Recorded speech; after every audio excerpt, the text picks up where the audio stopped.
right, resignation watch this morning. President Ramaphosa not having a good week. Let's stay on top of the story for you with eNCA reporter joining us this morning, Pule Letshwiti-Jones, with the very latest. So, as the country wakes up, there was an expectation last night, Pule, that there was going to be a family meeting. Not as yet, but we know there are going to be other meetings around options for the president. What have you heard? Good morning. Well, a very good morning, Gareth. And, one must say that a lot has happened in the last couple of hours. But, taking the story forward, as we understand, is that the president did come back yesterday into Gauteng and particularly has been at his Johannesburg home.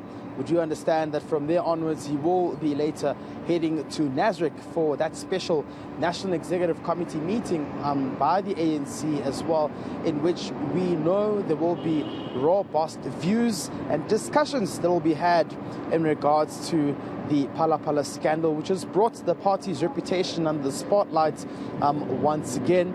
And we also understand that COSATU, which is the Tripartite Alliance partner as well, has said and told the eNCA that they will be meeting with the top six of the ANC once the ANC meeting has, of course, convened and adjourned.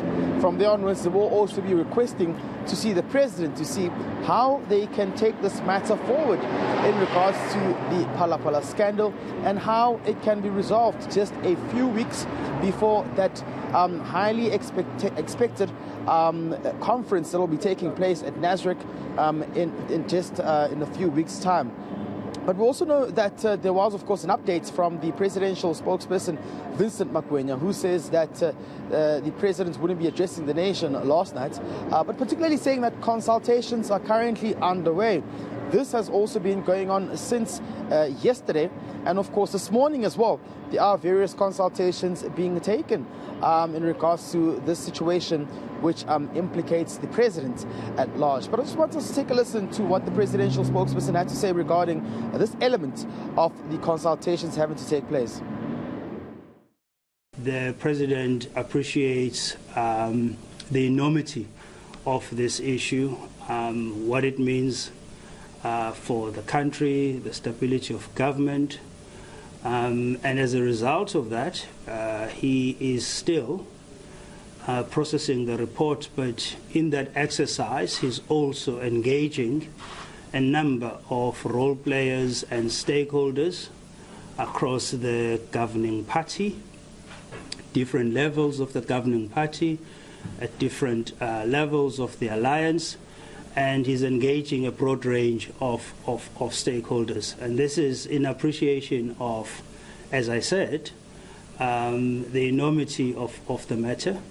We are in an unprecedented and extraordinary moment as a constitutional democracy as a result of the report, and therefore whatever decision the president makes, that decision has to be informed by the best interest of the country, and that decision cannot be rushed and cannot be taken in haste. So we apologize for the impression that he was going to address the nation tonight. As I said, I had not provided timelines. I only indicated that the announcement is imminent, and that still is the position. An announcement is imminent. So an imminent announcement, but no timelines. And Pule, I suppose this is where it gets complicated when we have to talk about the president in South Africa, because not only, as we heard from his spokesperson there, we're talking about the state president, but you're just meters away from the doors of Luthuli House. We also need to talk about how the ANC is handling this, as he is the head of that political party as well. What are they saying as far as the ANC president is concerned? There's been different views that have been shared by members of the ANC, especially at senior level as well. Just a few days ago, you'd remember of course, party member Nkosazana Dlamini Zuma saying that it would be rightful for the president to actually step aside as well, just after this matter has now, rocked the party. But you get a sense that there are those as well who are sympathizing with the president as well, who've tried to persuade him not to actually resign. Yesterday, this was on the spotlight to say that there was a lot of pressure mounting for the president to actually, send that letter and resign amid this scandal. But we also understand that there are those who actually tried to speak to him and convince him otherwise, to say he should seek other different legal avenues to try and fight this matter. But at the end of it, you get the detractors as well, who really just want the president to resign, saying that he's brought the party into disrepute, and therefore the rightful thing would be to step aside. So you're getting twisted views in the organization, and that's why it will be important to see how the NEC unfolds later today at 2 p.m. One can expect, a hotly contested NEC meeting with different robust discussions that will be taking place, and views as well, which will be shared by different NEC members.